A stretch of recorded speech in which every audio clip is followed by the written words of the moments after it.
from Los Angeles, California, with Mad Scientist Party Hour. Oh, man, I fucked up. Don't worry. What's up? I got this.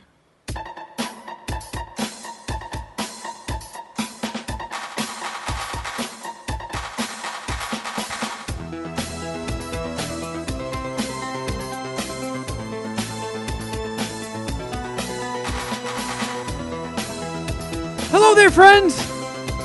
Welcome back to another episode of Mad Scientist Party Hour. My name's Kevin Kraft, joined as always by a man who has traded his pants and underwear for a bag of magic beans and is currently whacking his boner off in order to jizz on them. That's Geoff Clark. No, I'm not. I got little mama in my hands. No beating off while I'm just hanging on to her. Just jizzing on her.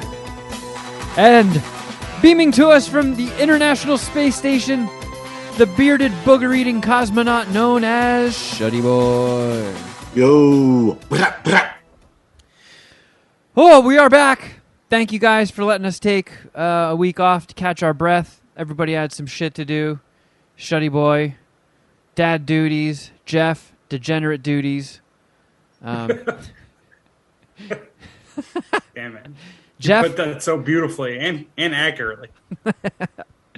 happy birthday, Geoff. You are a year older since the last time we connected, I believe. Yeah, in my late 30s, officially. Welcome. Pretty sweet, right? Oh, wait, I think officially. Once you hit 36, I'm 36. That's late 30s, yeah. I mean, technically, a day after your 35th birthday, you're in your late 30s. If we're Here's how I've managed to Splitting split up hairs. the decades. If it's like, I wasn't splitting hairs. if you're like 30, 31, or 32, you're in your early 30s. No, up to 33. early, Mid 30s are 34, 35, 36. Late 30s, 37, 38, 39. And then you're just a dead grandpa. yep. Then So- then your life is over. Yeah. If I'm taking Kevin's generous outlook, I'm in the last year of my mid-30s. Yeah, I agree with him. Thanks. Yep. As veterans, I appreciate your support in this subject. You're the fucking baby face of MSPH. Yeah. You're our link to the younger generation. I'm like, Dude, I had a lot of fun on my birthday, by the way. I'm pretty happy you and Carl came down. yeah. I wish I didn't have to be the DD, so I could have gotten wasted. Although Oh man. I did Why have my was share. Carl not the DD on your friend's birthday? We took my car. I don't know. I honestly Well, you wasn't had- even planning to drink. You had like other dinner plans earlier that day and like things that kind of like, forced you to drive around. So I kind of get that. I actually thought you were drinking and keeping up with us. And then when I woke up the next day and you weren't there, I was a little concerned. But Oh it no, makes I only sense had that like you- 3 drinks over the course of the entire night. Really? I did get very stoned when we got back to your place, so I needed to like sit on the couch for a little bit and watch some Top Gun Maverick while my high wore off. Damn right. Ah, what a film. What a five-dicker. But yeah, dude, my birthday was a lot of fun. We made the same birthday cake mistake for my birthday as we did your birthday. We got a fucking 9x13 chocolate on chocolate super cake. That's in feet, Shuddy Boy, by the way. Dude, it was so heavy. Not as heavy as yours, but pretty close. In my brother's defense, though, he got the cake, and the bakery told him it could feed 10 people. And I think we had like 8 with us, and a couple others could have rolled through. But that cake could feed like 30 people, not 10. Like I don't know what the hell the bakery was talking about. Yeah, Miles, the baker stop did it. forget to mention, like, yeah, sure, it can feed 10 people. It could also feed 20, and it could also feed 30. Yeah, for sure, dude. I brought like half of it, maybe even like 60% of the cake to my fantasy football draft the day after, and like they barely made a fucking dent in it. Hey, you guys want some leftover cake? I mean, yeah, dude. I mean, that's a much more polite move than saying, instead of going to In-N-Out, we're going to eat this leftover pizza in my fridge. Everyone was stoked about it. I mean, everyone brought food. I was the beer bitch again, but with someone else. There's 2 beer bitches So I had to put $100 in the keg. That was pretty whack. And I brought some food. Jesus. Well, birthday cake. Hope you drank $100 worth of that beer. No, I drove home that night. I pulled a similar move to you. Only had a couple beers and kind of sobered down. That's But kind of whack. I had a pretty sweet birthday weekend. I was ecstatic with how well it went. So thanks for coming, and hopefully Carl had a lot of fun. I feel like Oh she yeah, did. yeah. She was like yeah, because she initially she was gonna just stay behind, but she was like yeah, I guess I'll go, and then she ended up having like more fun than most people. She was like pumped to end up at that like hooded ass bar where there was like lots of hip hop playing. She's Yeah, like, the this Harbor. reminds me of my club days. I want to dance. I was like, yeah, fucking knock yourself out. Crazy. I'll tell you what, though, Go that cut a DJ, go cut a rug, crazy Carl. You could weigh in best on this because you were sober, but I thought the DJ played like pretty good hip hop, like for our group and for the younger group. Is that fair? Well, not that we were hanging with a younger group, but Yeah. most of the bar was like. Well, Cheech is younger, and he was certainly That's true. pumped. He was out on the dance floor doing his fucking karate chops and shit. Yeah, looking like fucking Beavis and Butthead Do America. Him and Bill. Yeah, Bill was jumping around like he was at like a Sum 41 concert in 2005 Warped Tour, Just and Cheech Just is out there guys doing air being karate. dudes. Hey, everyone had a good time. It was a lot of fun. Fuck But, yeah. dude, Long Beach could be fun. It's a unique little crowd and setup, and I'm happy Carl gave it a shot and came out and partied. So, nice Yep. little birthday weekend. I was fucking wasted. So I expected to throw up everything, like embarrassingly, and just be like, just pretty much have alcohol poisoning. I puked a little bit of the cake up, but like just like lied next to the toilet, like expecting like an avalanche, and it never came. But like I passed out next to the toilet, and I think my brother gave me like a pillow. There was like a bottle of water. So I just like, gave you- woke up like holding the toilet with a pillow under me and then a he bottle gave of you- water next to He me. gave you like Allie's water bowl. Yeah, just like, So what happened? Did you smoke and then get the spins? I don't know. I guess. I hungover puked on Friday. Is that after Wu-Tang? Yeah. Yeah, we got to talk about that too. Hell yeah, we all got after it in our little MSPH sabbatical. Yeah. I think it was probably the spins. I don't know. It's just the older I get, the less I can party effectively. So, Well, you barfed I on your didn't- birthday. That's a good sign. That you Yeah. still have it. Oh, also, I almost forgot. This is huge, actually. So, gotta exonerate someone. Probably the person you guys would think I would be least likely to exonerate, and that's bitch ass Paul. Bitch ass Paul. We took scooters to my to downtown Long Beach for my birthday festivities. Right. I hate that the city of Philadelphia does not have scooters. That is whack. Do you guys have like one of those bike programs, Yeah. bike shares? Yep. Maybe, and they could be onto something. Maybe Philly's not well behaved enough to get scooters yet. They It's could be used also for like, gang violence. it's also a much busier. I don't know if New York City has them, but would Yeah, I don't probably know say either. no. I feel like there's so much more foot traffic in Philadelphia and New York City than the places that have them. That's probably a big part of the reason. Yeah. Sorry, I But, didn't mean to derail. Go back. No, it's all good. I look back fondly on my scooter experience in the city of Columbus and yearn for it. No, that's fair, and everyone who can get a scooter should try it because it's a lot of fun.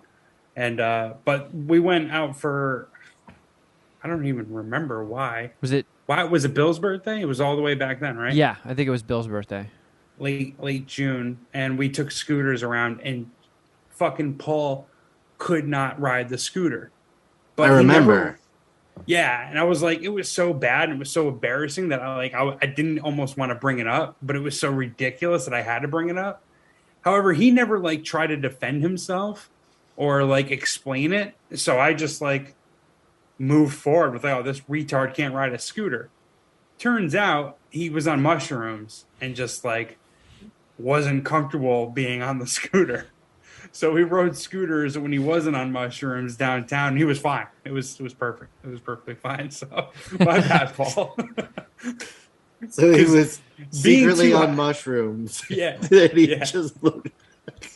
Which is a credible excuse. Like, all right, fair enough. Especially if you can do the scooter sober. It's like, all right, fuck me, my bad, dude, my bad. See, I feel like I knew he was fucked up. I didn't know he was. But I didn't know he was on mushrooms. I was also pretty high, and like it was one of those things. When I'm high, my sense of humor just goes to the basest level. So someone falling is just gonna get me, like, you know, like any Legend's most epic stand-up set. Like just somebody struggling to ride a scooter and like every foot and a half falling either to the right or the left. Like I was pissing myself. I almost crashed my scooter because I was laughing so hard at him not being able to ride his scooter. Let's get high. Let's go by the park and let's throw sticks in front of the rollerbladers and watch them fall like Big Daddy. Those fucking clowns. Fuck those guys. Yeah. Anyways. So, then, sorry, Paul. I had my most epic night of my 3-week-old stand-up career. You're a veteran. And a professional. How many shows have you done? 5. That's right. That's a hell of a lot of shows in 3 weeks. Not necessarily. Regular work. Like, people that are doing stand-up that are, you know, grinding are going to, you know, sometimes get up multiple times a day. Yeah, but you're not doing that. You're fitting it into your normal life. Your entertainment career. Your This might be your multimedia lane, entertainment though. career. This might be just what you've been looking for with your move to LA. I mean, in some ways, I hope so. And then in some ways, it's like, man, why was I such a bitch and waited until I was 40 to try it? Like, I've been wanting to try stand-up since I was a teenager. You were just storing material. You were just getting a good base. I guess. Yeah. I think you like to chill, too. And I don't mean that as, like, in any disrespect. You know, you smoke pot, you play comics, like video games. And the comedian lifestyle is very not chill. Like, you gotta, like, if you're doing it right and, you know, like, you're selling out, like, it's the only, like, career move you have, then you gotta, like, effectively always be on the road, always be performing. Like you're saying, like I feel like the regular, like, working comedian does probably 6 shows on the weekend, right? Like, like the Comedy Store, don't they have like a 7 o'clock show and then a 10 o'clock show? Well, yeah, they've got like multiple shows, multiple rooms. Right. But like as for me, like my best bet is, you know, thank God I have someone like Dustin in my life who, you know, has his own show every Monday at the End in Torrance, that bar in Torrance. So on days where MSPH can, like, you know, be flexible, I can make it down there to do that. Otherwise, it's kind of like, you know, whatever breadcrumbs I get from riding Jason's coattails, and I'm just going to have to book a shitload of open mics, which, you know, it was in 1 week I did an open mic at a bar, I did Dustin's show in Torrance, and then did the Improv in Ontario. And it was just so, all 3 were so wildly different. And I don't know if I've had many rushes like I've had from going on stage at the Improv. Just, you know, it was cool doing it at the End with Dustin because, you know, there is a stage and stuff and they dim the lights. So it feels like you're doing proper comedy. But doing it at an actual comedy club was just a whole nother level. And it, like, after I got off the stage, I was like, holy shit, I see why fucking some comedians just become so addicted to this. Yeah, dude, it's probably an adrenaline rush for sure. Can we back up though? I don't think I've really talked to you, so I'm assuming we haven't talked about it in this podcast because we've been off, right? The Fox and Hound performance, right? That's the open mic that you're talking about, or did that not go through? I can't remember if we talked about that on the main show. Am I moving like super slow and choppy to you guys on the video end? No. No, you're good. You're good for me. You guys are both like it's. I know it's because of my dog shit internet that I pay a fortune for. What is this? Am I getting some sort of error message here? It fucking sucks wiener holes right now. But whatever. I guess it's a good thing nobody watches us on YouTube anyway. So, yeah, the open mic I did was tough, really tough, because there were maybe 10 people there, and it was a Sunday night at a bar, and in a room adjacent to the bar. So the people sitting at the bar there just to drink could clear as day hear and for the most part see the stand-up happening. And then the other people, it was Carl and other open micers waiting to go up. And that was my, third time? I guess. Yeah, I guess my third time doing stand-up. So I'm still learning the ropes, still learning how each show handles its rules and shit, and, getting the light. So I was the second comic to go up. The first comic to go up did a whole bunch of like really, really misogynistic shit in a room full of like woke women. I'd say like 75% of the open micers were women that look like, they get very easily offended by things. And he did such like blazing fury, like I want to shove chicks' heads in toilets when I'm fucking them from behind. I was like, oh my God. And this was the show that I was like, maybe looking at this lineup, maybe I should like try and write some clean jokes and see how I can do with that. And Carl was like, don't fucking do that. Just do your regular act. Your regular act is fine. So 9 minutes into his 10-minute set, the host of the show walks up and she flicks some little switch. Meanwhile, this is just a room in a bar with a couple tabletops and no stage. So when you're standing at the front of this room, everybody is sitting in high tops and they are taller than you. So like looking up to the people you're performing to is a really weird dynamic.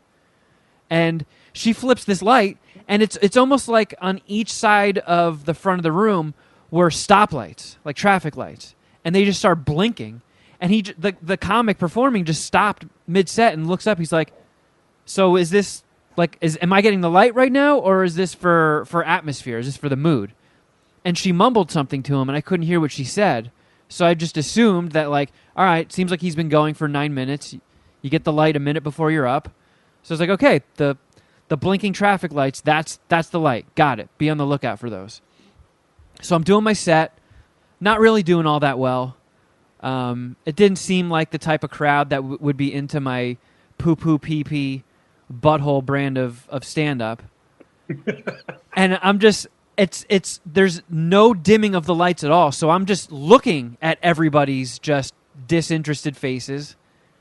And I'm in my head, I'm thinking like, this is why they say open mics sharpen you up. Because like just looking at a bunch of disappointed faces and you have to just keep powering through, like you're not eating shit, is really, really working for it. So I'm like in the middle of one of my bits, and I look up and I see the fucking traffic lights going, and I'm like, motherfuck. I guess did I run the light? So at this point, like that distracted me. I lost my place, and I was just like, all right, fuck it. I was close enough to the end, so I was just like, all right, yeah, there you go, that's my time, and walked off. And later on, Carl was like, yeah, you probably only did like 7 minutes. Those lights were on the entire time. You did not get the light. So I probably look like an even bigger moron when I called attention to the fact that I'm getting the light when I wasn't getting the light, and then walked off stage, quote unquote stage, aka the front of the room. Was it a bigger stage than the Dime Bar? Well, The Dime Bar had a stage. This place didn't have any stage. It had a crate. yeah, This Kind of place didn't milk have crate. anything. nope. So yeah, I all guess it counted as a bigger stage technically. All right, thanks for answering. But then going to the Ontario Improv, I didn't know how the nerves were going to get me. Playing my first comedy club with, a decently packed audience, and it was comforting in the fact that it was Jason's first headlining show. I'm there to support Jason. Tully's doing stand up. I'm doing stand up. Katie, Jason's wife, is taking a shot at trying it out. Ben Glebe, Jack Jr., and Jack Jr. was also the host, and then Poopies from Jackass Forever. So I'm like, it's nice that I'm rolling there with my homies. It's nice that it's a friendly crowd, but in the green room, like clockwork, my ass is like knocking on my door, like got a shit locked and loaded. I was thinking to myself, I'm going to hold it in and use it for power, and then it got to a point where I felt close to shitting my pants. So I was like, there's a single stall bathroom in the green room. And I was like, I can't be that on brand where I stink up the green room bathroom right before the show. So I was like, I'm just going to go and use the general admission bathroom. I checked the stalls, piss over all the seats. And I was like, all right, I guess I'm holding it. So I had a shit locked and loaded my whole set. Is the strategy behind that, like you trying to keep your shit in, keeps you more on, like, sharper? Yeah. Like athletes who won't ejaculate before their games. Gotcha. Yeah. Rocky he would do no sex, I think. Or at least Mickey would tell him not to have any sex with Adrian. Don't do any fucking day, Ruck.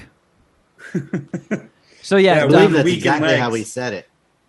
Yeah, it was women weak in legs, but you're close. So it's like 5 minutes before the show starts, and we're going over the lineup and like trying to figure out how much time everybody's going to do and all that. And Poopies still isn't there, and then we get a text. So the Ontario Improv is attached to a massive, massive mall, and the address that they have on their website takes you to like some abandoned building that's like on the other side of the parking lot surrounding the mall. So when I get there and I just see a boarded up building, I was like, oh, fuck. So I just parked closest to the nearest entrance to me there, and it just happened to be right where the Improv is on the outside of the mall. But Poopies sent a text being like, hey, I'm in the mall. I don't know where I'm going. And Tully and I were tasked with going to find him. So we're just walking around this gigantic mall hoping to spot Poopies in a crowd somewhere. And we don't. So we just go back, and eventually he finds his way in. But we came very close to not being able to find Poopies for the show. Poopies went up and told a story about a homeless dude, in which I missed big chunks of it because I kept getting like pulled away by people and like going over stuff about the order and everything. And so I caught some of Poopy's act. But following Poopy's was Katie, who had never done stand-up before, had no intention of doing stand-up, and then agreed to do a couple of minutes like 2 or 3 days prior. And holy shit, was she awesome. Yeah. Like she was had talking like a legit set. Yeah, and she was like backstage, she was talking about how nervous she was, and she's like, I haven't even had a chance to like work on this or flush it out. Like I could see the pre-show nerves that I had my first time and that I've pretty much had every time since then. Just like people are talking and you're looking at them and you're just so nervous, you're just like I can see words are happening, but all I can focus on is how like nervous I am. She went up there like, I don't know, like a seasoned pro. She looked like super comfortable on stage. She was super funny. Jokes landed really, really well. It was like my jaw hit the fucking floor. And I look behind me, and Jason Ellis and I catch eyes, and his jaw's on the floor. And we look at each other like, holy fucking shit. Holy fucking shit. This is awesome. Yeah. And then I went up and just burned it down. Just melted the room. It felt good being up there. It felt good like doing comedy at a proper venue. It was like yeah, you're supposed to be doing this. You know, it felt, I don't know, it sounds corny, but it kind of felt right. I was like, this feels, I thought I was going to be like way more nervous when I got up there, but I was like, this feels nice. And like I felt. How much of that was the venue and being comfortable in the comedy venue and seeing friendly faces as well? I'd say 25% the right venue, 75% knowing that it was a friendly crowd. Gotcha. Knowing that you were at a home show.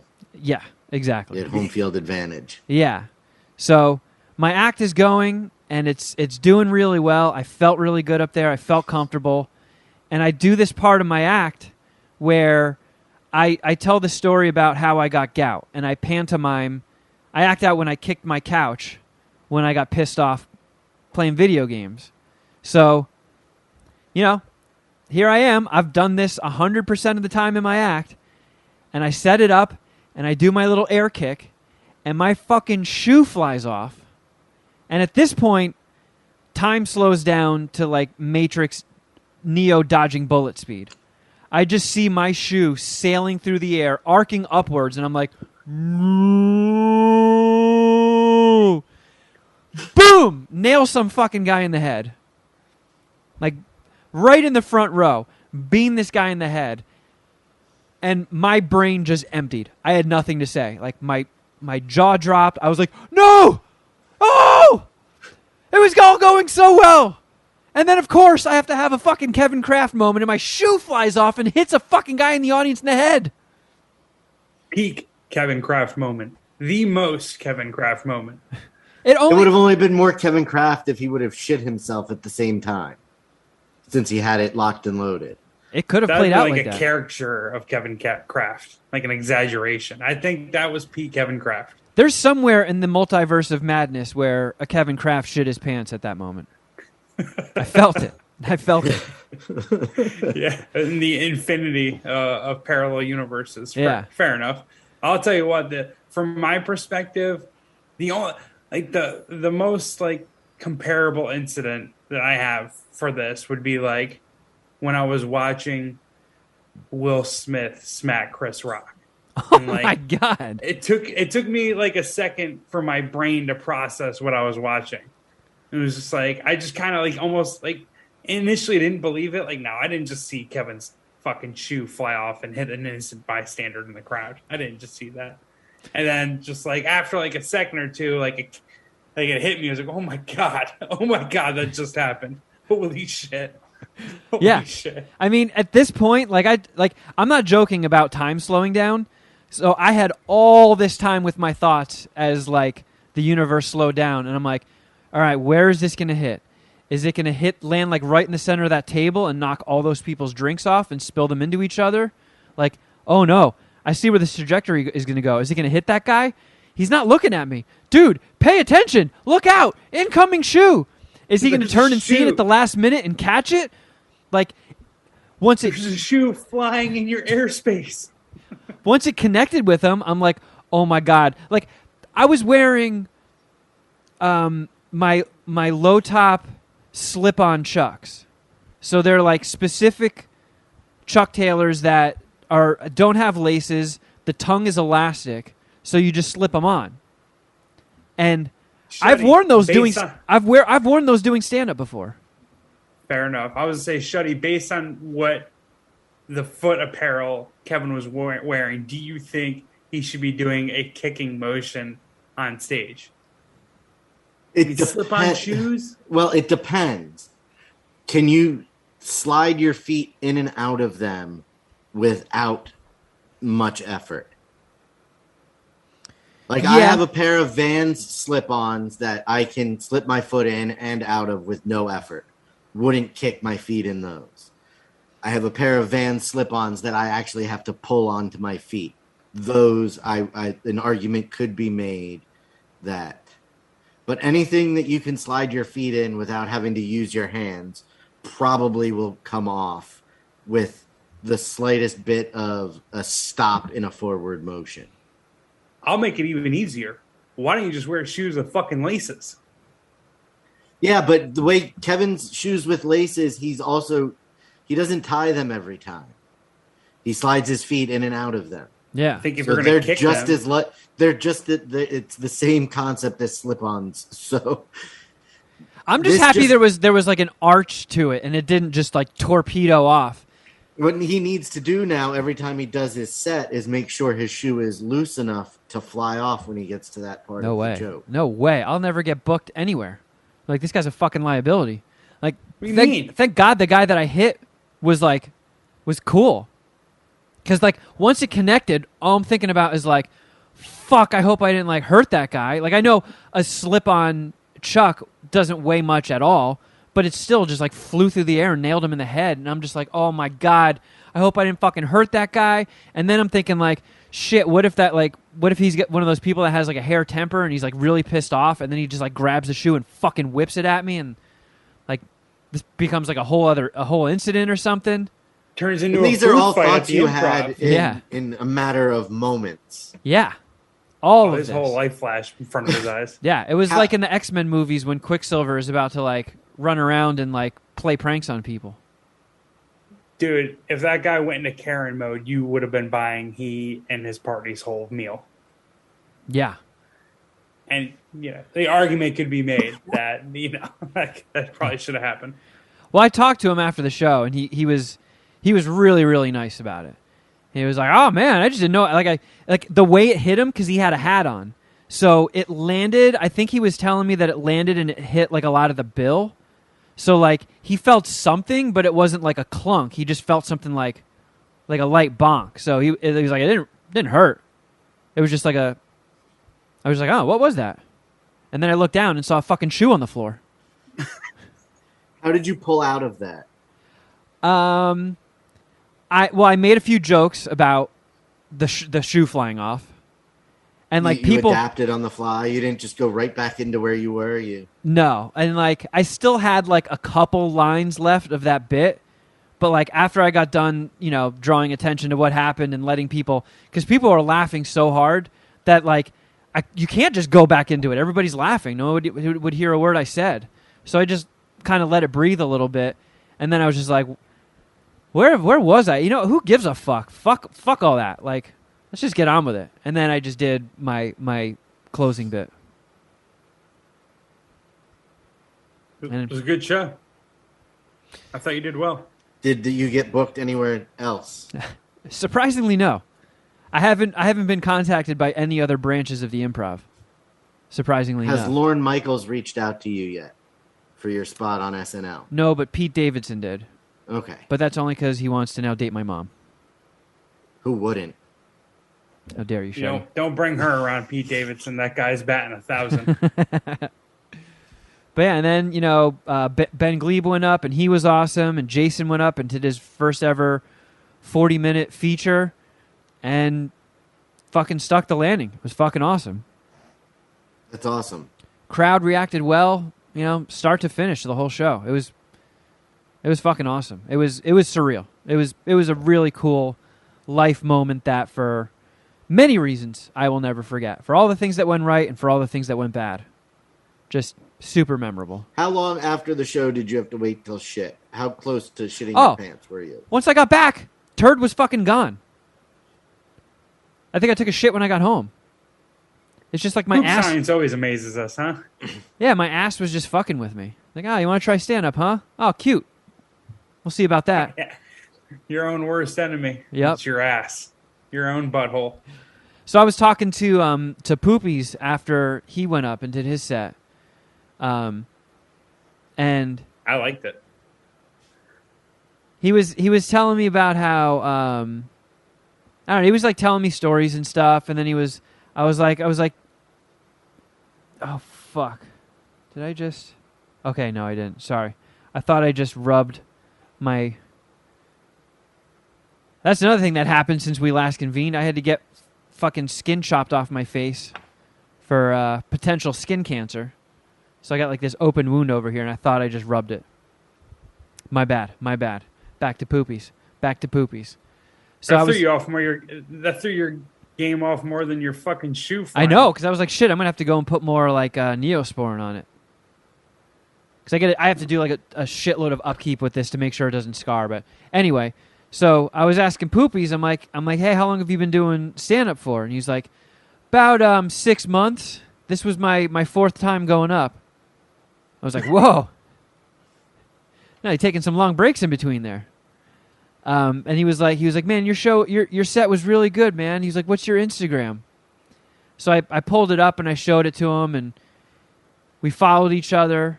And then he sent me a DM while I was sitting there talking to him, and he just goes, hey, it's Sean, a.k.a. Poopies. By the way, don't call me Sean, just call me Poopies. He is a fucking treasure, isn't he? Oh, yeah. Yeah, and he was showing me his hand that got fucked up when he got attacked by a shark. Did you see that clip when Jackass took over like Discovery Channel Shark Week? I did not see that clip, no. Dude, it is insane. He tries to do the Happy Days Fonzie jump the shark thing. So he's being pulled on water skis, hits a ramp, flies through the air, and falls. And when he lands in the water, 2 sharks just beeline it for him. And one just gets his hand and like tears at it. And then he like lets him go. And you see him swimming away, but his hand is fucking limp and like dangling by meat and shredded, like blood pouring out of it into the ocean. You see all of the crew on the boats that are filming, like screaming to call 911, like medic, get your medic kit. They pull him on there and they're like screaming for tourniquets and shit. And, you know, I'm sitting here bitching over a thumb that I can barely bend. And Poopies... You're getting mobility back, though. Yeah. Poopies nice. Just sitting there putting things into perspective for me. Like, dude, my hand is shredded. Like, you know, he's a big surfer, so he's like, I can't even throw shakas with my left hand anymore. Because, like, my hand seize up. I have, like, such limited movement. And he was showing me, like, how little he can bend his wrist. And he was touching. He's like, dude, I have, like, no feeling in it, in my hand. I'm like, are you getting any of this shit back? And he's like, no. He's like, I think this is it. This is as much as I'm going to recover from that. So, like, his left hand is fucked. Which, man, what a legend. Fucking Poopies. Yeah, dude. What a warlord. Yeah. Fuck, man. Putting his body on the line for content. Yeah, I mean, for a throwaway Discovery Channel shit. It wasn't even in the goddamn movie. It was before the movie came out. Well, damn, dude. Poopy's a badass. Yeah, I liked where his story ended up or where it was going. I mean, he one of the settings were Long Beach or was Long Beach. That was cool. Yeah, and he brought give away his whole act. He brought his like super cute puppy into the green room, Grom, which was friggin' adorable. Oh, that is nice. Yeah, I knew I should have brought little mama. But it was sick, man. It was sick. Like, kicking that guy in the head with my shoe, throwing out fucking comedy Hadoukens with my foot, really threw me off. Because Dr. Drew, you guys were sitting right by Dr. Drew. That's right, yeah. I was going to attempt to do like a little bit of crowd work with him. Really? But after, yeah, because a lot of my act is telling like my medical stories. And I was like, oh shit, it's a good thing Dr. Drew is here. Hey, do you take Obamacare? And just see if I could like riff with him a little bit. But after I kicked that guy in the head, I just had to go back on autopilot. I was like, nope, play it safe. Stick to the material. Yeah, absolutely. This is no time to show off and be fancy. Just land this fucking plane. But man, that felt good. Like a lot of this, I was actually, because Jason has had this book for months, and the day he got it booked was like, all right, you got a stand-up date, fucking get working. And it was really what lit the fire under my ass to just start. And I was just going to work on a routine that I felt comfortable with and debut it there and do it my first time in front of, friendly audience, Ellis Fam and Puminati. And I told that plan to Jason. He was like, you know what? You really should try going up a few times. Like, get at least some experience so you're not up there just trembling like a leaf, and you can give the people that are coming out a better show. And I was like, you know what? That's a good point. Like, this isn't fucking about me. Like, I want to make sure people get the best show possible. So I tried to, that was the whole point of booking open mics, reaching out to Dustin, trying to do his show, and getting a little bit of stage time before. I mean, the grand scheme of things, doing stand-up fucking 5 times is nothing. There are comics that do 5 sets in one day. They just hop to every club within driving distance.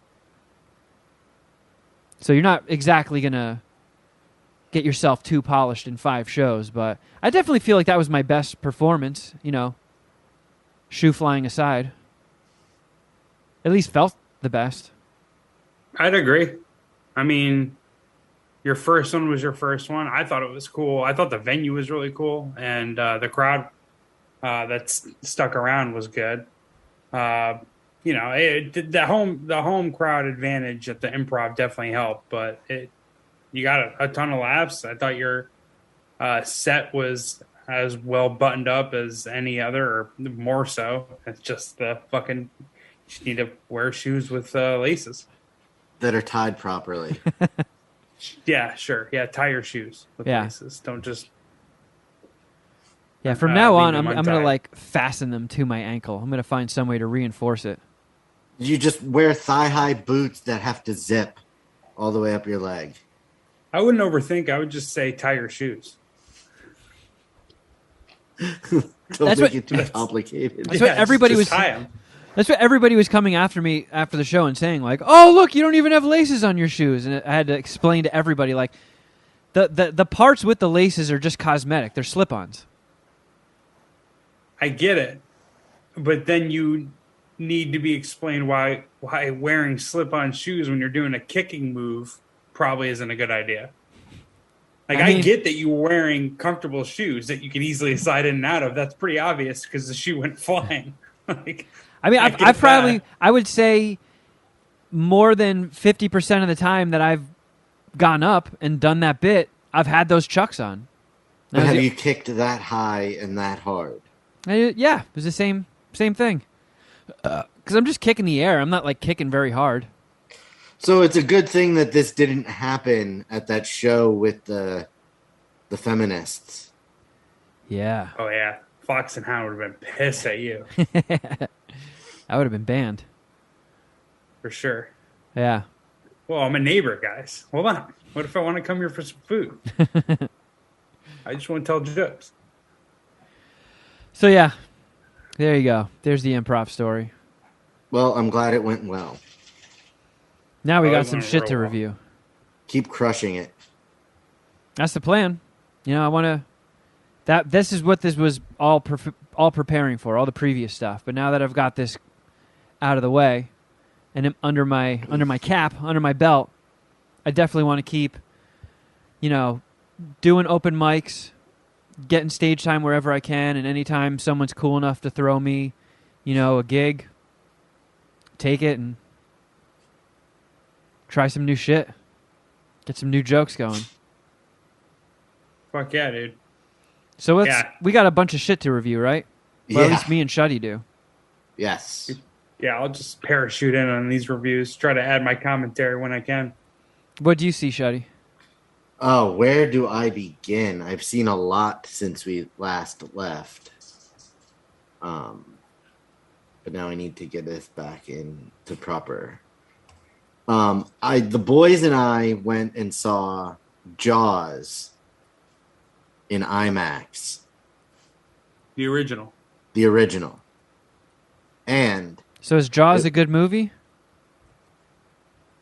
I had never seen it before. No way. So have your kids never seen it before? Correct. We Wow. all went into it never seeing it. And it fucking rules. Yeah. It fucking rules. It fucks for sure. Like I never went out of my way not to see it. It's just something that never, like, I think it was something I wasn't probably allowed to watch when I was little, and it was just something that I never went out of my way. And it was something Mark Rooster always said we should watch together and then never did. Isn't it weird that you weren't allowed to watch a PG movie? Jaws is fucking PG.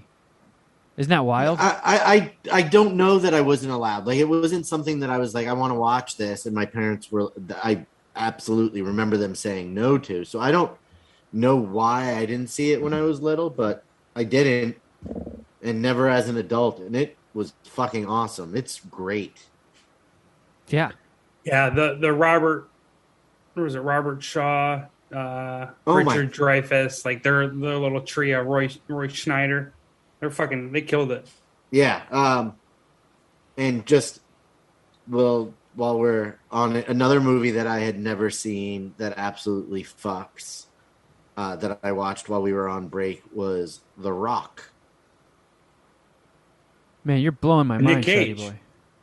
Starring Nicolas Cage and Sean Connery and Wow. Ed Harris. Yeah. There's a lot of good people in that movie. I Yeah, can't that even movie remember. was fucking awesome. Isn't Bokeem Woodbine in that as Yep. well? Yes. Sure. So, I mean, what dick ratings do you give Jaws and The Rock? Jaws is a 5-dicker and 4.5 for The Rock. All right, that's fair. Yeah, it's a good score. And I did also watch the 36th Chamber of Shaolin. Was that on Prime? Yes. That we've had this conversation before because you did ask me that exact question. So we don't need to go through that again. Is that it? I Those are also the ones you watched watched? almost all of season 5 of Cobra Kai. Oh yeah, my brother got jacked up about that when it came on. Yeah, I gotta find some way to start that show. I know everybody loves it, but there's only so much goddamn time in the day, and there's so many TV shows that everybody's like, "Oh, you gotta Well, the good watch news it." is those episodes are like 35, 40 minutes long. So That's a good saving grace. so you don't have to commit a whole hour to it. Yeah. It's awesome, but it is silly. And so, like, the suspension of disbelief that has to go on at this point just makes it so much fun. It makes it better. Yeah, I mean, All right. so many people should be in jail at this point for all kinds of assault that happens out in general public. Like, it's just obscene that all It's the these Wild West out there. Huh? like these fucking teenagers are all running around, and almost none of them have been to juvie after all of the fucking brawls, the just flat out brawls they've caused in normal places in front of normal people. Like, it's just ridiculous. But I love it so much. Nice. I watched 2 new movies, 2 new releases. One I went to see at the theatre. I saw the new horror movie Barbarian. Oh, my brothers are gonna go see that this week. I'm interested in this review. I might check it out with them. Dude, it was fucking sick. Really? Yeah, it's a movie where if you haven't heard of it or you haven't watched the trailer, but you like horror movies, just go see it. Like, don't watch a trailer. Don't look at the Letterboxd page. Don't look at the IMDb for it. Don't look at who's in it. Just fucking go see it with, like, as fresh as possible. It was the least spoilery stuff to say about it is it's it's a movie where this girl shows up to an Airbnb in the middle of like a really shitty abandoned neighborhood in Detroit and finds out that it's double booked. The owners double booked it through like Airbnb and some other property site. And like it's a chick showing up, a dude is already in there and had rented the place too, and they agree to like cohabitate, and then the girl finds a creepy mystery room in the basement, and then it just gets fucking wild. And I fucking loved it. Is there any supernatural stuff to it? I don't want to say. Yeah, why would you ask a question like that? That kind of... Because I'm trying to figure out what kind of scary is it. And honestly, ghost scary, I think tends to be too lame for me. But if it's like scumbag scary, like this guy's a real villain type dude, or type horror movie, then I can be into that. I remember seeing a trailer for it when I went to see a different movie, and it stuck in my head, but I didn't remember a ton of the trailer. And then I just saw people on Twitter, like directors that I follow and horror movie people, being like, dude, you have to go see Barbarian. Go in as fresh as possible. Don't look into it. Just go see the movie. And I was like, all right, well, you know, I'm deep in the thralls of Halloween season. Spooky season. Nope. Get it right. It has been agreed upon by all. I don't even know what that means, but celebrating... This is a democracy, remember? 2 out of 3 say spooky season. You have to be on board. I'm celebrating Halloween season to the fullest, and it was an easy convince to get Carl to go with me, and the writing in it is so fucking good. It's really, really unique. The pacing in it is awesome. Is it? What's up? It's not A24, is it? No. Okay. It's not A24. It was just done in a really, really unique way, and there's some good humor in it. The whole way through, I'm thinking to myself, I'm like, this is a five-dicker, this is a five-dicker.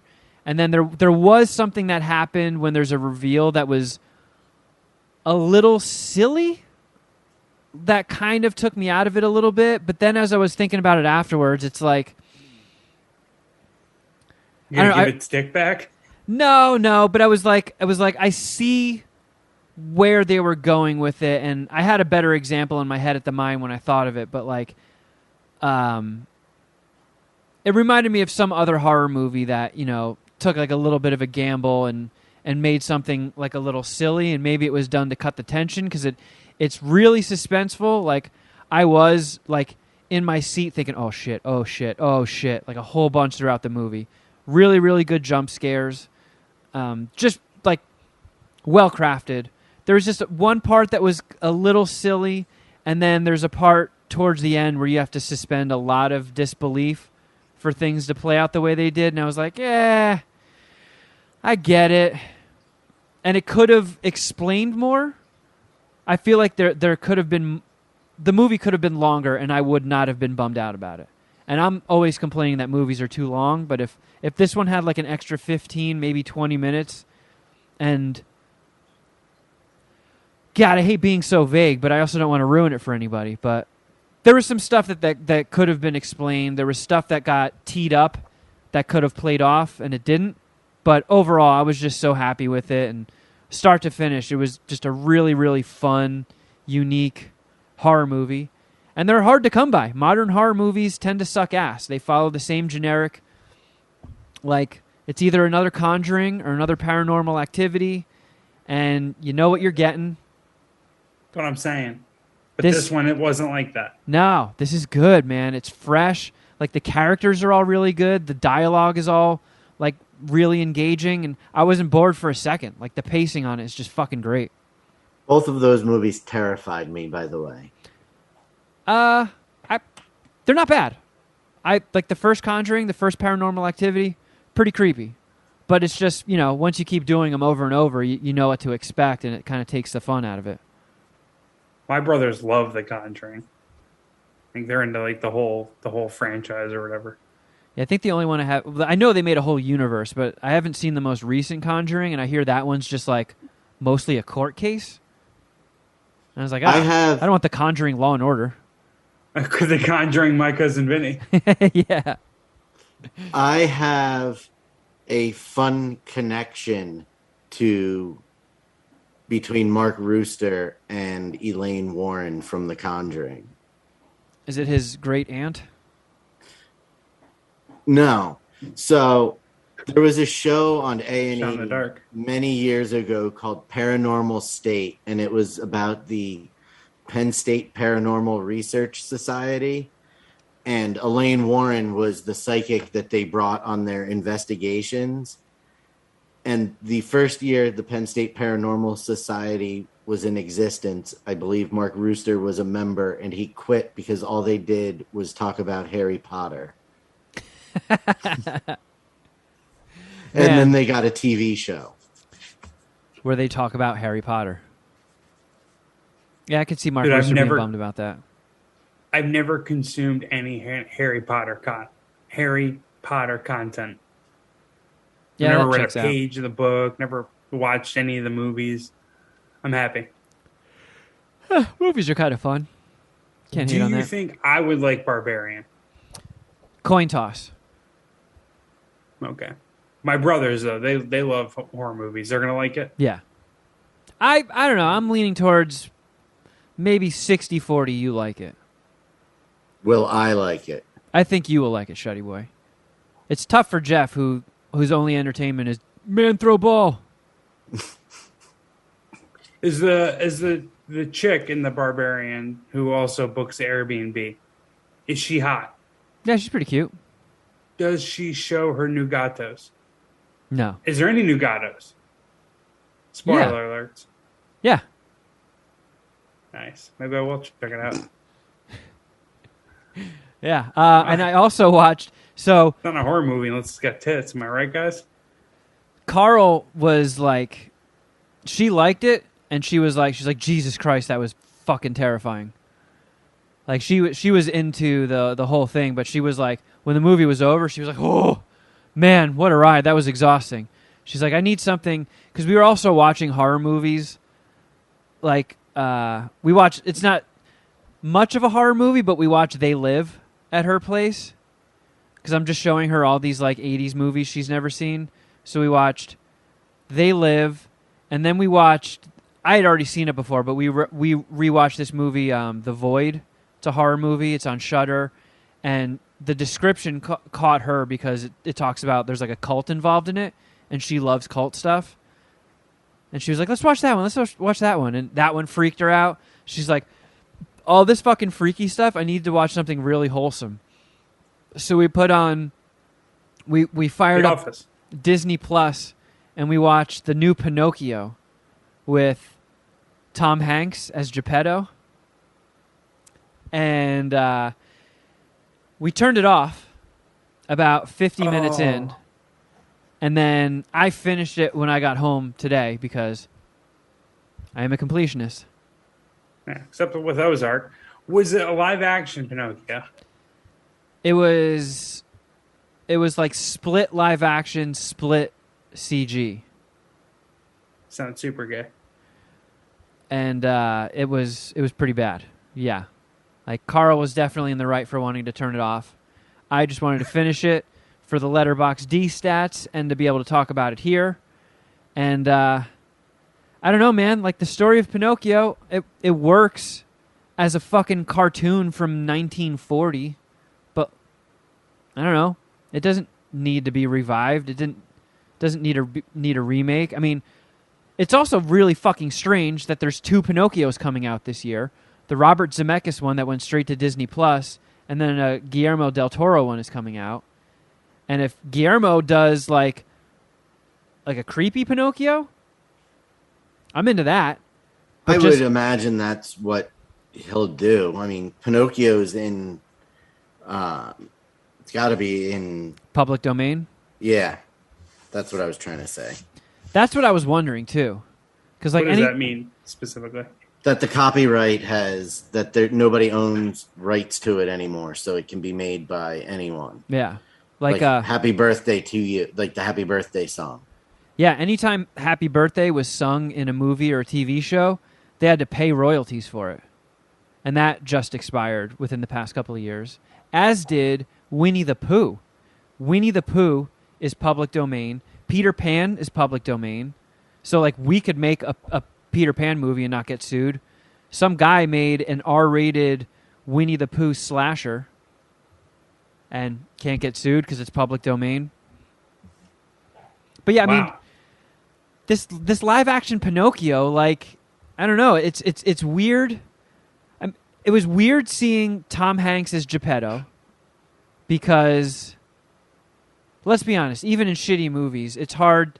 Like, Tom Hanks is just such a warming presence. He's just such a fucking great American that, like, how can you be upset at Tom Hanks? And it was, he looked good as Geppetto, and it made me sad because Geppetto's an old man, and I don't want to think of Tom Hanks as an old man. I remember seeing Big in the theaters when I was a little kid. And now Tom Hanks is playing old fucking Italian guys and it's passable. Bummer. But then when you start thinking about things... I'm at the last stage in my mid-30s, so we're getting to that age, you know? Like, I don't know. The story of Pinocchio, when you see like an old man who makes like a little wooden boy doll, and then his one wish when he sees a star is to make that boy doll he made into a real boy. It's like, ooh, are we watching the origins of Geppettophile here? Nice. Use that on stage. That's a good one. It's like, this is a little sketchy here. A little sketchy. I think I'm using it right. You can say that joke because Pinocchio's public domain. Shuddy, you're muted, but... Yeah, Shuddy gave me the laugh that Kevin fucking didn't. Yeah, you were correct, though. You used public domain correctly. I'm very proud of you. Geppettophile. That's an awesome joke, Kevin. Way better than you throwing your shoe at someone or kicking it. But like the movie even like right when the movie started, I was like, "Oh, we're in fucking trouble. We are in fucking trouble." Because I looked up the reviews, and the reviews are just abysmal. It starts with a CG Jiminy Cricket, voiced by Joseph Gordon-Levitt, talking to...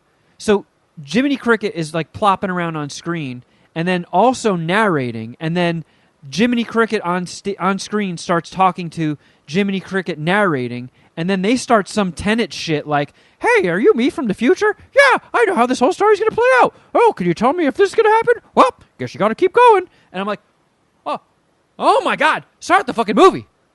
Like, where's Pinocchio? What? We got a fucking cricket talking to itself? And like, dude, the fourth person? Like, what the fuck even is this? I haven't seen Pinocchio in legitimately 30 years. I like Pinocchio. I don't even know Pinocchio. what Jiminy Cricket really... that's a Pinocchio character? It's not, right? Yeah, it is. I mean, yeah. Is he public domain? No, he's a Disney creation. I'm going to be Googling if things are public domain the entire night when we're done with this podcast. McDonald's. Can I just do McDonald's? Oh, I got to pay a franchise fee. All right, fair enough. I'll find other public domain examples. I'm going to use it right next week. I will say, Tom Hanks, he was good in it. He was good as Geppetto, but, you know, the movie's called Pinocchio. So it's mostly Pinocchio. It's mostly the same shit from the cartoon. They throw in a couple of new songs, and they're bad. So should we do like a Pinocchio movie where Geppetto is a kid fucker? And just call it Geppettophile? Yeah, and Pinocchio is like the fifth or sixth doll that this is worked on, but this Pinocchio isn't going to take his raping lying down, and he stops Geppetto. Well, spoiler alert, he is going to end up killing Geppetto. And it's got to be a skewering through the nose when he lies. Absolutely. You do weekly brunches with producers in Hollywood and writers. Do you think they would groove to this idea? I think they would you laugh. Remind them it's public domain. I think they would laugh at it and then tell me you're paying the bill this week. Fair enough. Whatever. I mean, The stuff that they did, like when Pinocchio goes to Pleasure Island, that stuff was kind of cool. They have him like in a boat going down a mountain of candy, and they're like scooping candy out with their hands and eating it. And I was like, that looks delightful. They couldn't do it like they did in the OG Pinocchio, where he's fucking drinking beer and gets wasted and smoking cigars. So they had him with big pint glasses full of root beer. Wink, wink. But the animation, I mean, the animation did look good. I'll give them props on that. All the CG Robert looked great. Zemeckis. The whale monster, who's now like a kraken with fucking tentacles and shit. That was halfway decent. Overall, just completely fucking unnecessary. Too dicker, and that's generous. There are a lot of cool characters in public domain, Geoff, by the way. Batman. No. When does he hit the public domain? I wonder if he ever will. Can you stop something from becoming public domain? Being like, this is such a cash cow, like we can't let this happen? I don't remember where I'll Google have it. this information from, and if I'm remembering it correctly, but part of copyright laws have been, surprise, surprise, Disney has lobbied to get copyright laws extended throughout the years. So Mickey Mouse doesn't revert into public domain. Well, I've got some interesting news from my Googling. Okay. Superman is set to enter the public domain January 1st, 2034. Well, how long does something have to exist before it's public domain? That would be 95 years. So that means Batman enters public domain January 1st, 2035. Okay. Let's get working, fellas. Yeah, let's get something ready to roll. Yeah. We'll get it produced by 2035. On January 1st, 2024, we'll see the expiration of the copyright for Steamboat Willie, and with it, Disney's claim to the film star Mickey Mouse. This is also an article from 3 years ago. So who knows what Disney's lawyers have been able to cook up, but... Could you imagine if Disney loses the copyright on Mickey Mouse? Fucking wild. It will be pandemonium. That's when you're going to see the Geppettophile movie. What Fucking Mickey Geppetto Mouse and Mickey will are going to do become some the fucked new up logo shit. for Mad Scientist Party Hour. Yeah, Mickey Mouse freebasing cocaine. Man, that's a hot graphic. Yeah. But Robin Hood, currently Robin Hood, Zorro, Dracula, Sherlock Holmes, Frankenstein's monster, all the Wizard of Oz characters.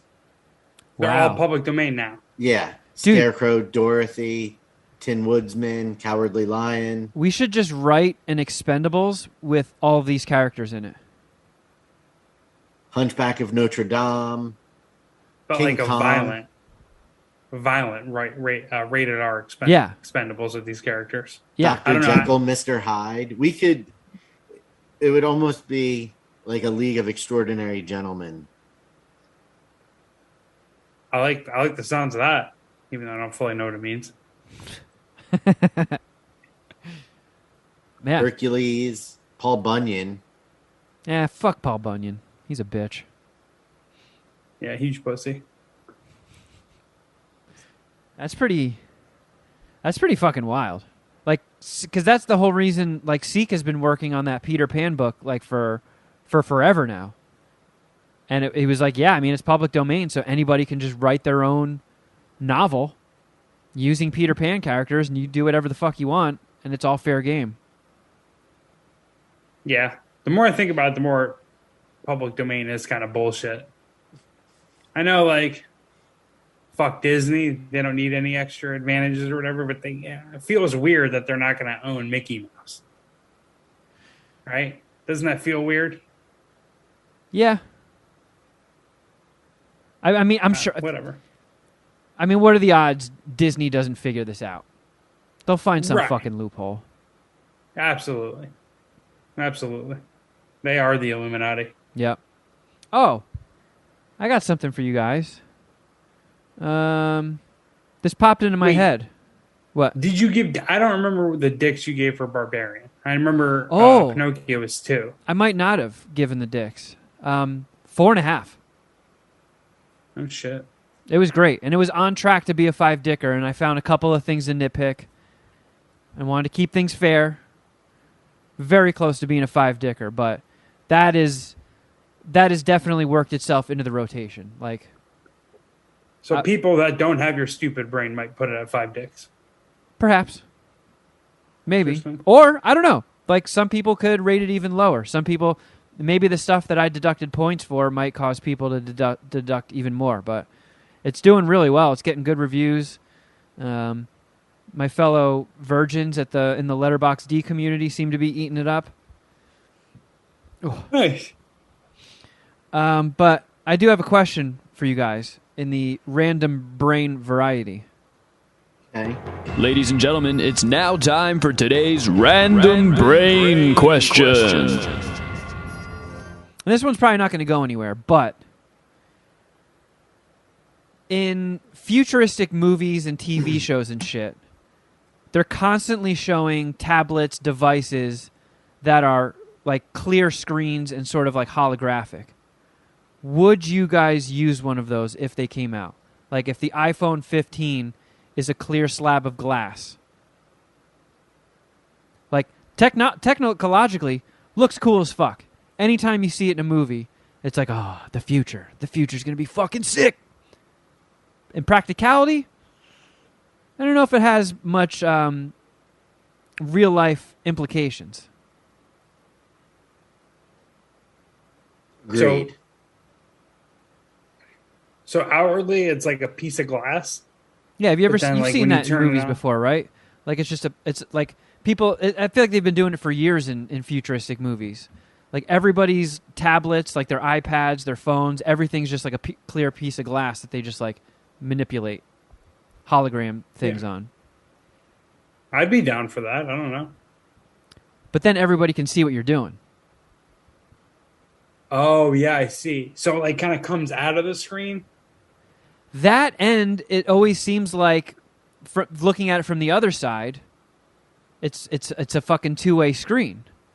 So I can't watch porn in public anymore. Jeez. No, I mean you can, but you're gonna be busted. You're gonna find yourself having to tell your neighbors that you're a sex offender if you do that. Well, hopefully there's I can get some Disney public domain workarounds for that because hey, we got new technology, guys. I'm down. Actually, the way you guys describe it, I'm a little less enthused about this idea. But I probably would. I'm itching to order the iPhone 14 when it's available. So yeah, dude, you get the iPhone like either once a year or once every other year, the new one, right? The only time I didn't get it one every year was 2020. Yeah. That was a rough year for everybody. Yeah, everyone took a fucking L in 2020. Yeah, I didn't get to go to Target on Thanksgiving Day to get my new iPhone like I had made a tradition of like an asshole. The workers are probably so pumped about 2020 Thanksgiving though, right? Well, the last year they didn't open on Thanksgiving. And Oh, really? I don't think they're doing that anymore. I mean, there's no need to. There really isn't. But yeah, I would be down for that phone, I think. Yeah, every time I see it, I'm like, fuck, come on, technology, catch up to this shit. When are we going to see something cool? Like, iPhones were like a clear line in the sand, like, wow, cool, futuristic shit. Look at this thing. No buttons. But, I don't know, when was the last time anything that cool happened? Well, here's the question that maybe will compound this. Like, there was a time that you would figure that technology was evolving so rapidly that there were several years worth of technology that hadn't been released yet. Like, is that making sense? Like, they released something, but they're already developing technology that's years ahead of what we're What, like getting. they put the Super Nintendo out, but they're already working on the N64? Yeah, like that kind of. And I think, do you think now we've plateaued and now the technology is coming out slower because we've caught up? Like everything was going so rapidly at the start of the computer age, like everybody was fucking around, and now it's not creating new technology as much as it is improving existing technology. And Yeah, each I phone don't just know. gets like a little bit faster and the camera gets like a little bit better. But I don't know, But like my phone can't shoot lasers. I want a laser phone. Like holograms? Give me some hologram shit. Holograms would be cool. I'm excited for that dynamic thing at the top of the iPhone 14 when you have the Pro version. Is that kind of like that swipe bar on MacBooks? Because I didn't look at any of the new releases about the iPhone So 14. the part up here where it's black, Yeah. like that'll be where all of your it'll expand and your notifications will pop from that Oh. instead of being a huge banner. Okay. Oh, that's kind of neat. And it'll show you your music, what's playing. Yeah. All right. But yeah, not We're getting holograms, there. not see-through. Like, I feel like everybody's struggling to take this next step, but I want something fucking cool. Give me something I haven't seen. I'm itching for it. Well, You anyway. want a technological breakthrough, and I don't think that's too much to ask, Kevin. I actually really like Shuddy's hypothesis on this issue. That was a pretty good point. I have nothing to add to it. I just wanted to say something. We're what, like 4 months away from 2023? Can we get something a little 2023 looking-ish? Yeah, how about some fucking flying cars? Yeah. So I was in Vegas. Disintegrator rays? Did I you was see in any Vegas disintegrator for one rays? day. How And about, can we just make ourselves Lisas? Lisas? Yeah, from Weird Science. Oh, yeah. Gotcha. like the person Lisa, or like, were you saying Lisa's? Can't we all get it like a Kelly LeBrock bone? Yeah. Can't we all just magically make using the internet and who knows what, some dumb Supposedly lock. these sex dolls are pretty crazy. I don't know. Did you, Anyways, I was did you in bone Vegas. one in Vegas? It sounds like Geoff has never seen Weird Science. I have seen Weird Science. Okay. Good movie. Bill Paxton. Mm-hmm. He killed it. R.I.P. It's Chet, right? Yep. I have seen that movie. Anyways, I was in Vegas this past week, and I took 3 Ubers. 2 of them were Teslas. Everyone's driving Teslas in Vegas. And one of the guys that we were talking to in the Uber, one of the Uber drivers, said that he thinks Elon Musk is going to make flying cars. Would you buy a flying Tesla? Kevin said he would buy one of those ugly ass Cybertrucks. So yeah, he'd buy a flying Tesla. No, I mean, Tesla's autopilot shit and auto control shit seems like it's still pretty wonky. Like, people are fucking crashing and exploding. So if I did buy a Tesla, I'm keep leaving that motherfucker in manual mode. And if Elon Musk was the one to introduce flying cars, I might want to wait a couple of models before I jump in and buy one. See how many people just fall out of the sky and explode. How many people are exploding in these autopilot things? I don't know, enough where if I had a Tesla, I wouldn't use it. I don't know. This is a big news story, though. I don't think there are actually a lot of. I think maybe one crash happened, and that's really scarred you. But I don't know that there's like a pandemic or an epidemic of exploding, whatever the emic is, of exploding Teslas. I don't know. I think you're a little bit of your Kevin Kraft paranoia surfacing here. Because I know I've said this a million times. I think Teslas are fucking sick. They're awesome to drive around in. As of June 9th, I see a headline on Fortune.com, an investigation into 16 Tesla autopilot car crashes. How many of them are on the streets though? It's got to be 100,000, right? Do all Teslas come with autopilot? I think you No, have to it's pay like extra. something you can order. Yeah. You add it to like the Tesla that you're buying, and I think it's It's pretty either expensive. 15 or 20,000 more. Yeah, it's a big price jump. Is it? I mean, okay, for sure, but like, if the auto driving works, I mean, it's kind of worth it. Like, it's kind of worth the price, right? I Look, don't know, if you 'cause got I the sat in money, one, sure. like, you get it going, but you put your destination in ahead of time. You get it going, and it just pretty much takes you there. It's fucking sick. I Yeah. don't know, whatever. So, would the Tesla that you were in, did the Uber driver even drive, or did he just have it in autopilot? He drove, but he did show off the autopilot when we were talking about it. Man, so this motherfucker is driving Uber and can afford a Tesla with a $20,000 add-on? Must be getting good tips. Or I he's guess just so. Ubering on the side. It's his side hustle. Yeah, he Yeah, really, I didn't ask about his other careers. he's like a casino enforcer off the books, and he has to Or have he some could sort of be legit a job. professional gambler. Yeah, that's true. How did your Vegas experience go, Jeff?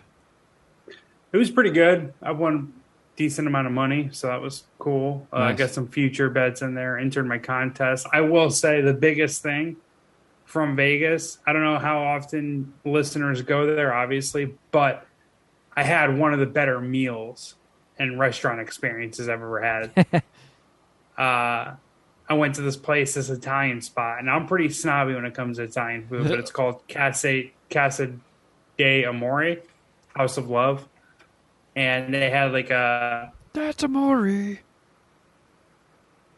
a pianist and a singer in the front, like just playing some. Are you laughing, Kevin? You notice it too, Shuddy? Yeah. Oh, You guys geez. both seized up, so I was like, oh Kevin. no, it's me. So did you, but you seized up with like your eyes closed and this weird smirk on your face. It was very strange. Damn it. But I got this Italian meal at Casa de Amore, and the food was phenomenal. The ambiance was phenomenal. The performer kicked ass. It was a lot of fun. I'm assuming he's a house regular, and I probably had the best veal parmesan in my life. It was fucking amazing. Mamma mia. It was well off the strip, though. It was on Tropicana Boulevard, but like well off the strip. Like it was probably a 20-minute drive from where we were Jesus. when we stayed in the Circa. So that wasn't even on the strip, but it was a 20-minute drive from there. But it was fucking worth it. It was really, really good, really good. So Damn. check it out. I think I'm going to be out there next month for Skankfest, so maybe I'll see if I can break away and hit that place up. Fuck yeah, dude! I think it's got a 4.5 out of 5 on Yelp and like 1,500 reviews. I think it's been around there forever. And like Nice. the Uber driver that was taking us there was like, "Yeah, I love this place. My favorite Italian food in town." It was fucking epic. I wanted to try out Carbone. Have you heard of Carbone? No. It's like a famous, like up and coming, like trendy Italian spot in the Aria Casino, I think. It's really, really expensive, but everyone says it's amazing. No but shit. this place that we went to closes at 4 a.m. Carbone closed on a Thursday, closed at 4 a.m. The God damn. Carbone place closed at like 10:30. So, I mean, the game ended at like 8:30. We were not trying to go into a nice restaurant like a half an hour before they close or whatever. Yeah. Which would have been because we had to like dress in something nicer.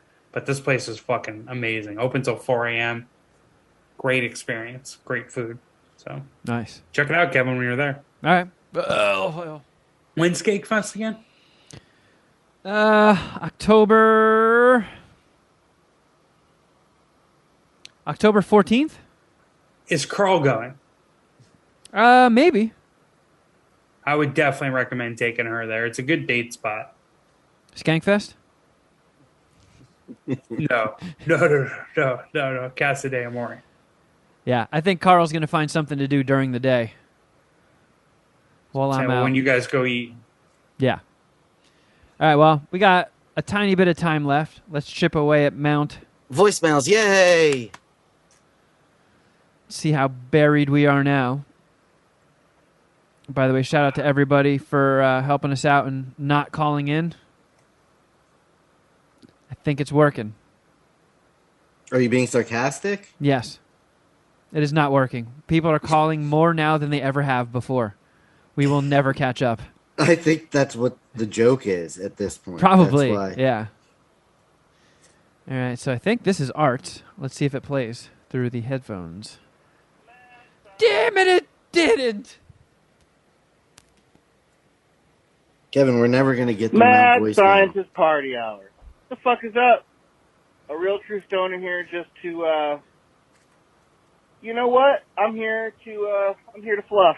What can I say? I just want to say I'm fucking super thankful for you guys. Every week I get so much content between the free show and the Patreon. Puminati, if you're not subscribed to the Patreon, you're fucking up. You're missing out on a lot.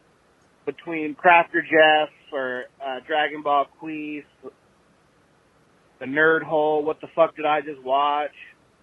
I think Geoff does like a 15-minute fuck my own ass hour. Well, quarter hour.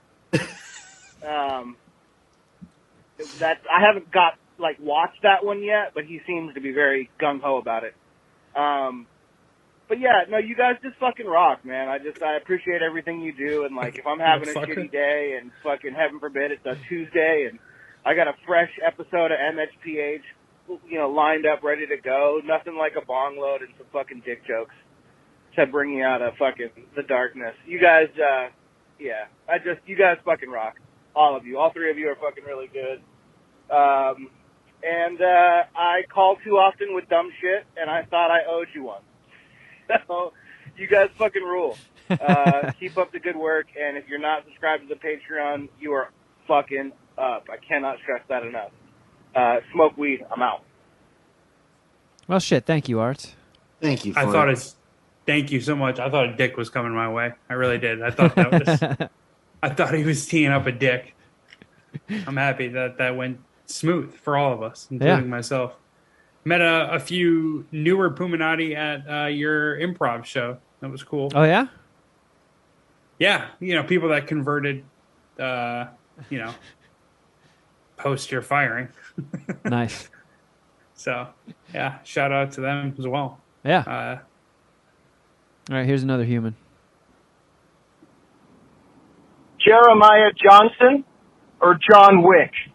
Who wins in a fight? John Wick? I don't have enough information to answer that question. Yeah, I'm not prepared to debate that topic. I don't know who the fuck Jeremiah Johnson is, to be honest. I watched the original John Wick the other night. What a fucking banger. I think it's like a lot better than the next two. Really? I don't know how much of a hot take that is. Yeah. I recently rewatched the trilogy, and I think 2 is my favorite. Did it have cooler kills or something? Because I could see that. Yeah. The kills were way more over the top. And you're talking about 2, right? Who? Kevin? I like 2 better, yeah.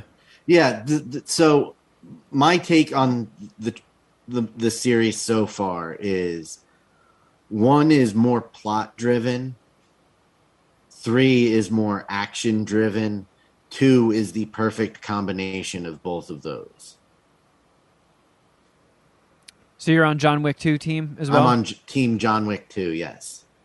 Like, I think that was a perfect, like, there was still a fair amount of plot in John Wick 2. But they upped the action quite dramatically from the first one. And I think 3 was excellent as well, but I think that was just more straight up. Now we have to do even more crazy action to top what we just did before. I mean, whichever John Wick you pick as your favorite is the right answer. Yeah, They're all fucking awesome. We're not debating that any of them aren't great. All right, let's find out what this human wants to say. Nope. Oh. Wait, hold on. But we don't know enough about Jeremiah Johnson. Yeah, who the fuck was that? I don't know, It's some a guy. Robert Redford movie. It says a mountain man who wishes to live the life of a hermit becomes the unwilling object of a long vendetta by the Crow tribe and proves to be a match for their warriors in single combat on the early frontier. It's a Western with Robert Redford. It actually looks really fucking cool. I mean, that synopsis that you read sounded awesome. Interesting. Maybe I have to check out Jeremiah. Directed Jeremiah by Johnson. Sidney Pollack. Ooh, that's a good director. All right, here's the next human. What's going on, guys? Dylan here, aka Big Country. I was the 7-foot guy. Called in a couple weeks ago, or months ago at this point now, about if you have a second dick, where you put it on your body, and how many dicks you can fit in your mouth. I was the guy who fought Ellis in that New York show.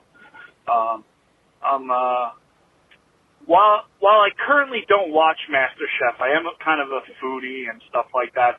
So I decided to start your show about the MasterChef, and I'm on episode 3 of the most recent one you guys are doing.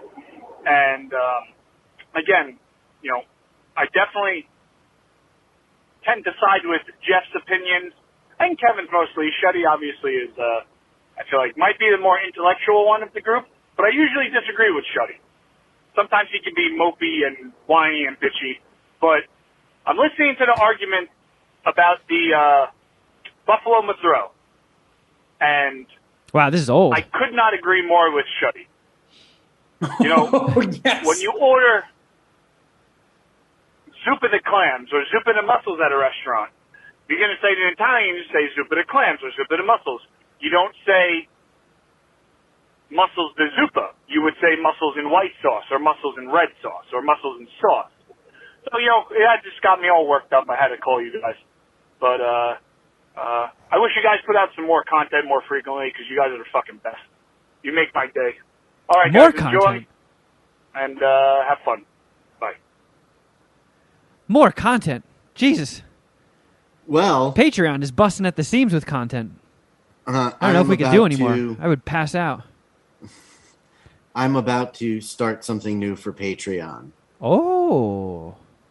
Can we tease it on the main episode? We can.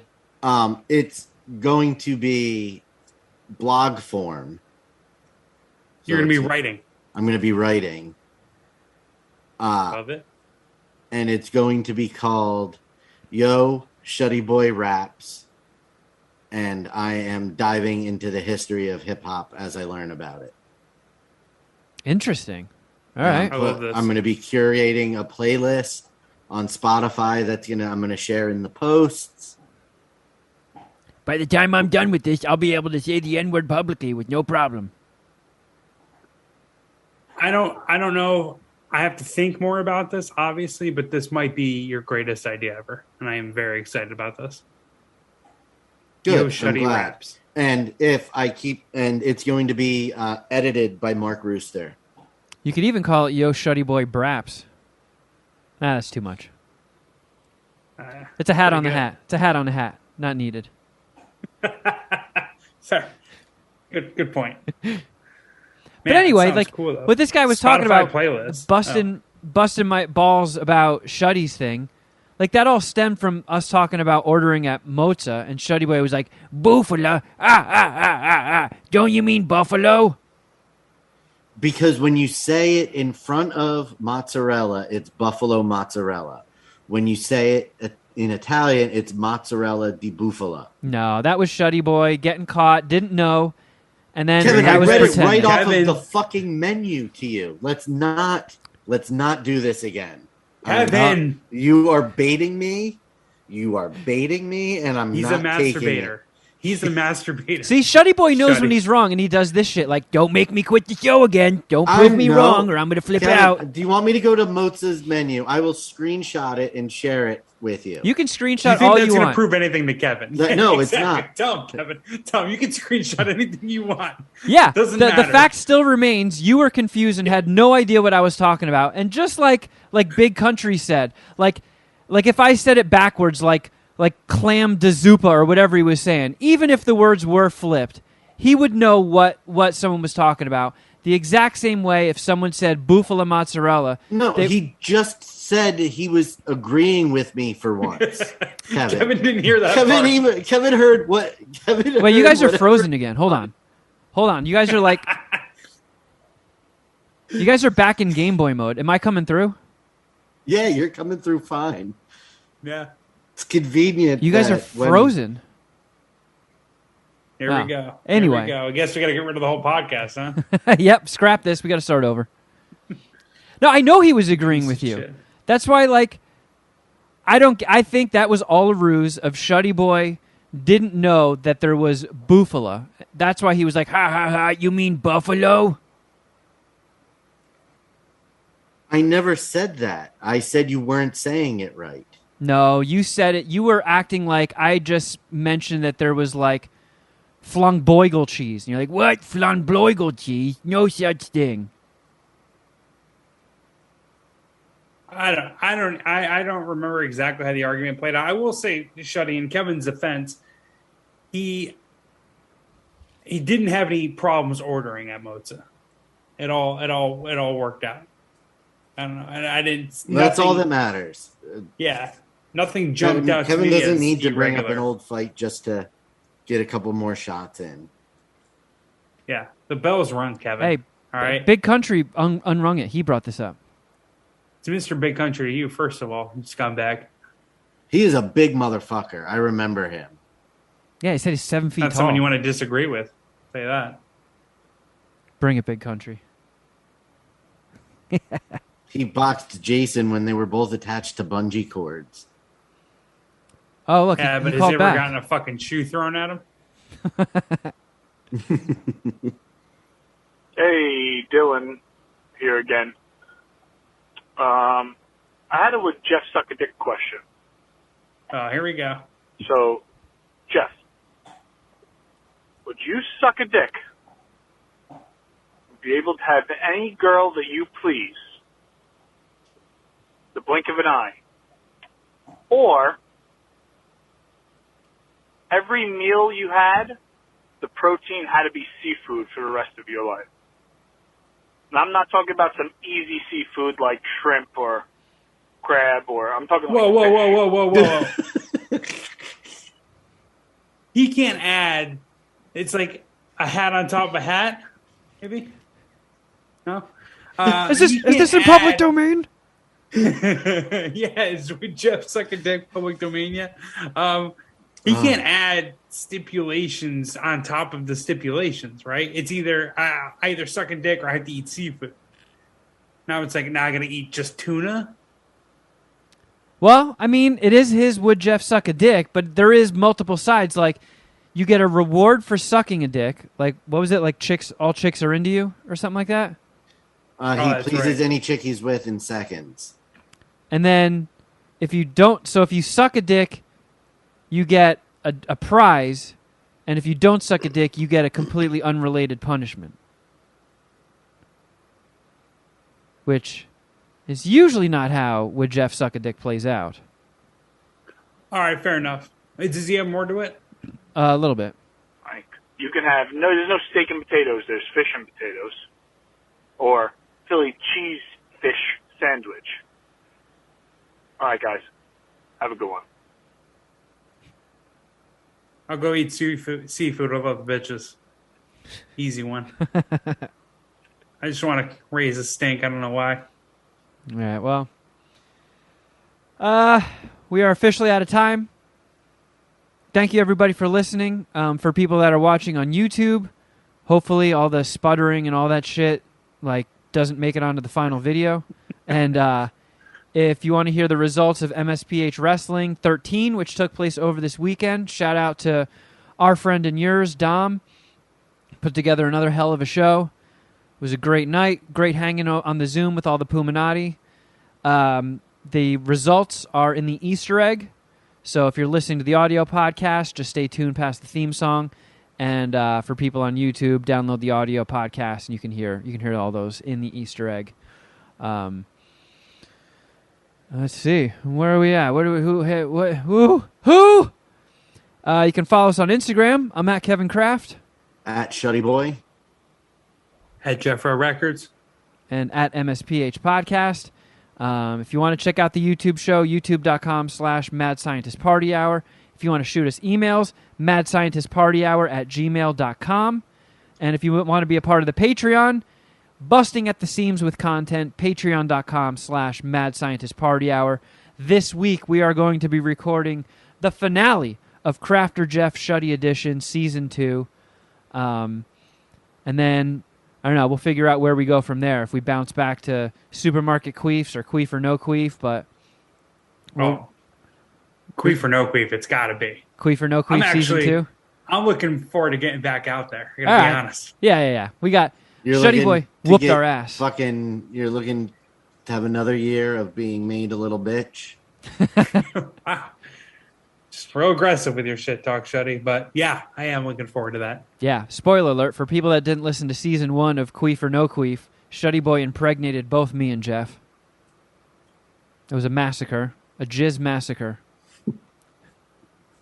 Still got some of it on my face.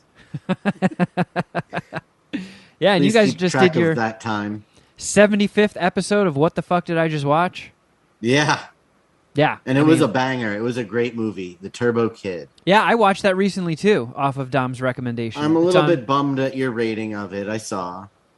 Kills were great. Definitely, outside of Michael Ironside, a bunch of, dollar bin DVD actors. For sure. The entirety of that movie's budget went to Michael Ironside and then the practical effects, not the other actors. It sounds terrible. I don't know who the fuck Michael Ironside is. Yes, got you most do. of the money. Okay, all right. You would recognize him if you saw him. Yeah. Fair enough. He's the the one-armed guy from Starship Troopers, the teacher. God, I can't. Oh, you're such a pussy. I'll Google it. He was in. Oh, here, let me speak. He was in Top Gun, the original. He was one of the. He was Jester, one of the teachers, that was with Tom Skerritt. We're doing this. Is he a black guy? No. Okay. But yeah, I mean, Turbo Kid is on Peacock if you have the cock, and definitely worth a watch because it is bizarre. It looks like a kid's movie, and then it has some of the most brutal kills I've ever seen. And it's not even a horror movie. It's a Mad Max BMX movie that was made in 2015, but is set in 1997. This guy's cool. I like this guy. I'm looking him up now. Yeah. And he was starring in movies as he was balding. That lets you know this guy has some fucking charisma. He can really bring it. Yeah, You know Michael what I mean? Ironside's They're always fucking trying awesome. to get rid of bald guys. Unless they can, it's like Hulk Hogan type status. So anyway, where were we? I think we handled all the business, right? We did handle all the business. All right, we got to go off to Patreon land, folks. But until next time, something!